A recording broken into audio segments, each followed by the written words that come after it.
Welcome to the Federal Railroad Administration's Corridor ID webinar and policy updates.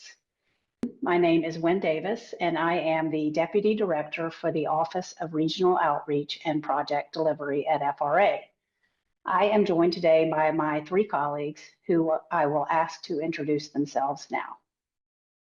Good morning. This is Lyle Lytle. I'm the Division Chief for Project Planning in FRA's Office of Planning and Engineering. Hi, everyone. Barbara Moreno, Corridor ID Program Manager. Morning, David Singer. I'm the planner in the Office of Planning and Engineering. Now I will hand it over to Barbara, Lyle, and David to provide you with more information related to the core SDP. Thanks, Wynn. So before we dive into the structure of a core service development plan scope of work, we thought it would be beneficial for us to describe the defining elements that constitutes what FRA is calling core planning elements that Wynn just described. These core planning elements focus on initial planning activities to support a corridor's feasibility and serve as a basis to completing more robust and extensive planning activities in an extensive service planning process. So why focus on core planning elements? Wynn touched on a lot of these elements, but just to go in them a little bit more detail, FRA's focus and refinement on these elements were derived from three primary considerations that we've heard over the past year. First, it addresses concerns from host railroads and other stakeholders about the ability to complete a robust service planning analysis, especially with new corridors who have not initiated some early planning activities.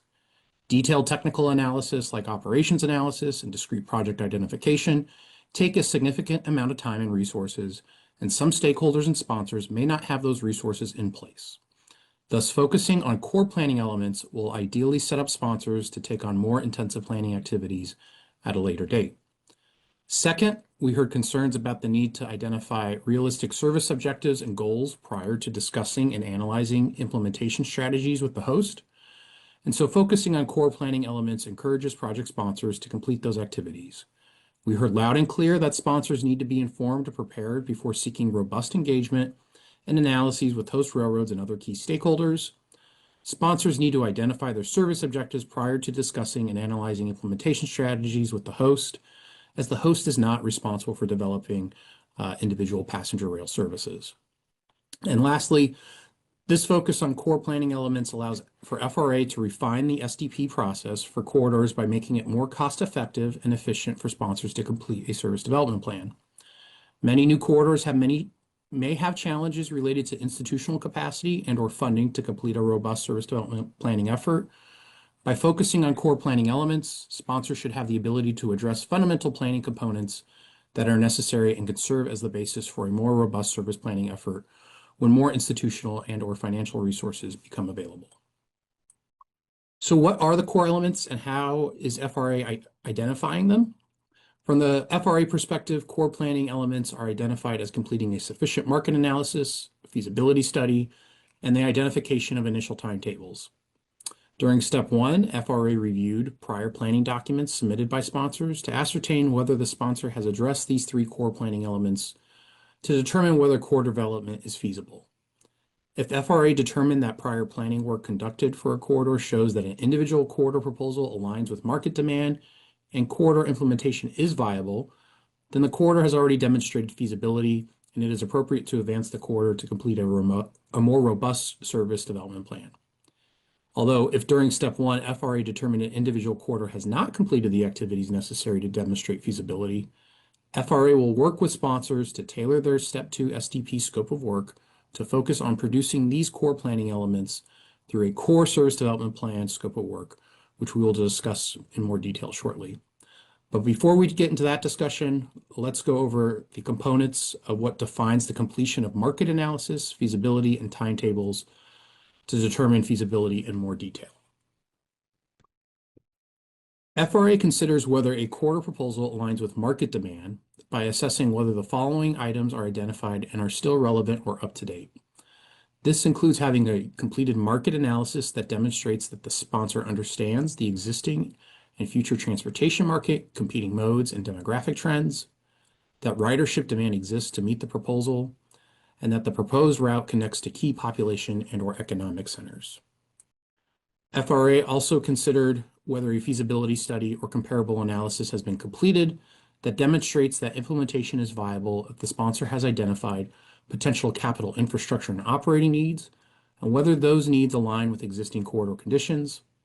This includes initial consideration of right-sizing both the infrastructure and operational needs of the corridor, as well as whether it may be acceptable to potential host railroads and other operators and stakeholders along the proposed corridor.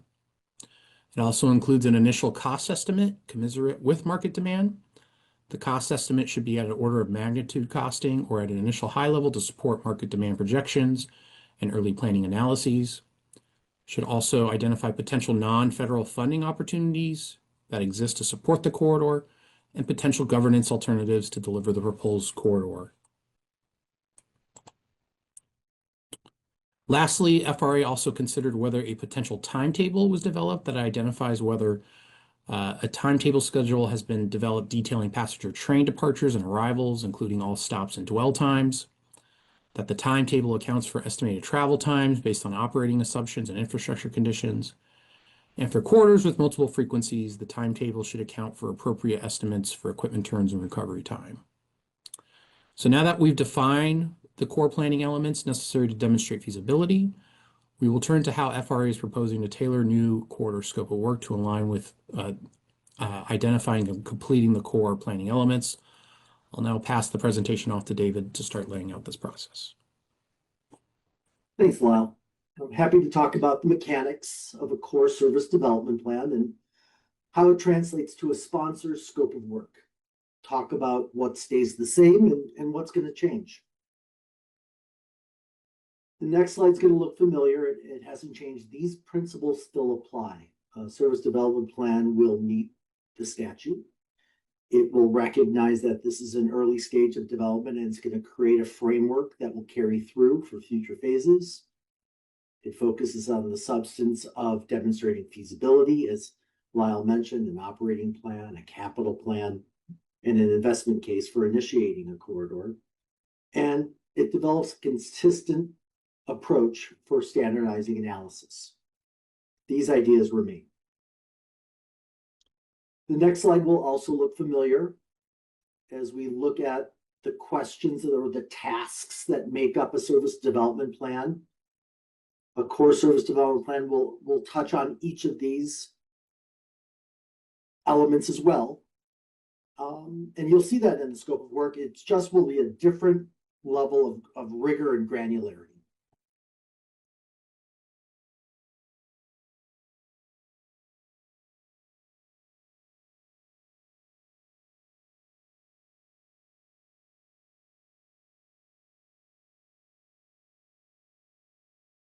So we'll walk through each of these, but you'll see that it's going to ask less of a sponsor in order to demonstrate the feasibility.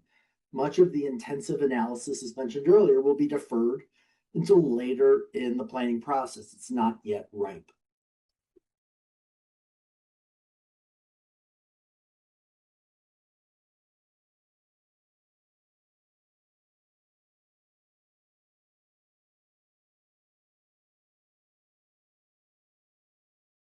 You'll see that task 2, for purpose and need, that will remain the same.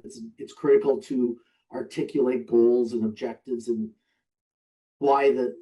demonstrate why the project is taking place. But the stakeholder coordination element will look a little bit different. As mentioned earlier, first we'll be consolidating into one deliverable: railroad coordination, agency coordination, public and stakeholder coordination. And it will be right-sized and tailored to reflect some of those competing resources and the ability to prioritize from the host railroads and operators, as Lyle mentioned earlier. It's a lot easier for them to engage once the service is more defined and once feasibility has been determined.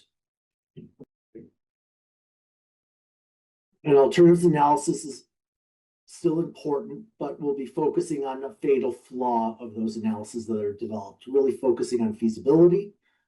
If more than one are demonstrated to be feasible, that's great. A comparative analysis can occur at a later time in planning under a comprehensive service development plan. The dashed lines show that it will be an iterative process. It'll be informed by transportation planning elements and environmental planning elements. And the alternatives analysis will conduct a route analysis. It'll look at service and representative investments, but it's not yet ripe to examine design options that can be deferred to a later date. There's a lot that goes on during the transportation planning. There's a lot of elements, and I wanted to highlight some substantial changes for core. It's important to identify projects, as mentioned earlier, but we'll be focusing on those representative lists in order to introduce service. Will the corridor need PTC? Will it need stations or a maintenance facility? Recognizing and listing those types of projects are important for the purposes of costing, but you can identify the site-specific elements of those at a later time. Similarly, with stations, we'll be focusing on market. It's not as necessary to identify at this point site-specific. It's big dots on the map that we'll be looking for. At a later time, we'll be looking at how stations will accommodate trains and passengers, how we can access the stations, and how they're integrated to the larger network. And finally, operational analysis will look a lot different under a core service development plan. There's a focus on conceptual timetables. Micro level simulations are not necessary at this time. I'm going to hand it back to Lyle for a deeper dive on operational analysis. Thanks, David. As David noted, operations analysis we're proposing to look at it differently under a core service development plan.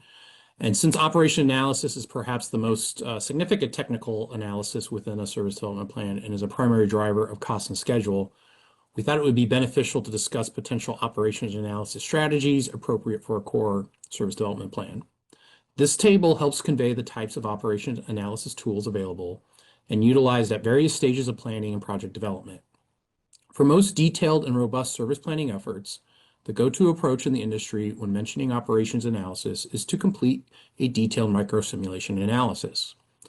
Although for a core service development plan, this should not be the expectation, as microsimulation should come in at a more advanced level stages of planning and project development. For a core SDP, sponsors should consider utilizing tools such as parametric models and stringline diagrams, which both allow for early comparative alternatives analysis, but without the significant amount of stakeholder involvement, data requirements, and resources involved in a microsimulation analysis. Parametric models and stringline analyses can assist in initial alternatives analysis and the identification of potential capital infrastructure. In addition to their use in supporting core SDP analyses, both tools can be considered stepping stones or prerequisites before initiating a detailed microsimulation operations analysis, and can support further refinement of analysis for more robust service planning efforts as the corridor development progresses. Since some sponsors may be unfamiliar with parametric models, we thought we'd spend a few slides explaining the utility of such a model and what to expect from FRA going forward. So what is a parametric model? A parametric railroad capacity model takes corridor characteristics and converts them to capacity and delay. Parametric railroad capacity models have seen sporadic use throughout the North American railroad industry as a tool to support both short-term and long-term network traffic and capital planning. In relation to core SDPs, the goal is to advance feasible, cost-effective, and appropriately scaled service development plan alternatives. Parametric models have multiple capabilities and benefits, including the ability to estimate available capacity for passenger service based on corridor infrastructure, operational and demand characteristics, and they inform host railroads and project sponsors' engagement on high-level trade-offs, both operational and financial, between initial alternatives. One thing to clarify, though, parametric models are an appropriate tool for initial alternative screening, but are not intended to be a decisional-based tool to support detailed capital identification. So FRA has received feedback over the past few years supporting the use of parametric approaches as a way to initiate operations analysis. In August 2024, FRA published a request for information in the Federal Register seeking public comments on the challenges involved in operations analysis, how FRA may address those challenges, and how FRA may improve operations analysis for federally funded railroad projects. FRA finds value in conducting operations analysis in a collaborative manner to promote increased confidence in the operations analysis among stakeholders and support federal FRA investments in infrastructure projects. As part of the RFI, FRA was seeking to ensure that the creative and problem-solving process at the core of operations analysis is as effective and collaborative as possible. Through that RFI, FRA received broad industry feedback, with many of the comments alluding to the development or incorporation of parametric-like modeling prior to engaging in robust operations analysis. Relatedly, we heard from other sponsors and railroads about the challenges of utilizing microsimulation for new efforts at the onset of operations analysis, as they are time-intensive, inflexible, and costly to implement. And there's a need for tools to evaluate and identify the magnitude of investment across multiple scenarios. Thus, the use of parametric models can enhance engagement between project sponsors and railroads prior to detailed operations planning, and can support consensus between stakeholders on the scope and scale of potential investments. FRA believes that the use of parametric capacity models have the potential to serve as an important adjunct to existing railroad operations simulation tools, aiding in developing hypotheses for operating and infrastructure changes for subsequent evaluation through detailed microsimulation. So based on the feedback FRA received on the operations analysis RFI, FRA has decided to undertake the development of a publicly available parametric model. The last publicly available model was developed by FRA in 1975 and has become largely obsolete due to major changes that have occurred over the past 50 years, including changes in railroad operating practices, traffic types, physical plant characteristics, and capacity utilization. The objectives of this updated model include developing a parametric capacity model to analyze impacts of track, signals, and operational investment trade-offs early in the planning process, address outstanding areas of research and limitations identified in the 1975 model, and the need for analytical approaches that can generate high-level estimates of available capacity for passenger rail service.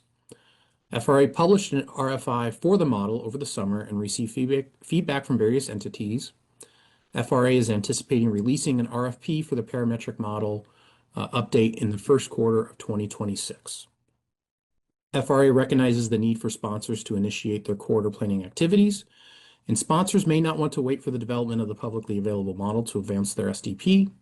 In that case, FRA will work with sponsors on how best to initiate appropriate operations analysis, depending on their proposed service development plan schedules. And now I'll turn it back to David to go over what to expect for environmental planning as it relates to a core service development plan.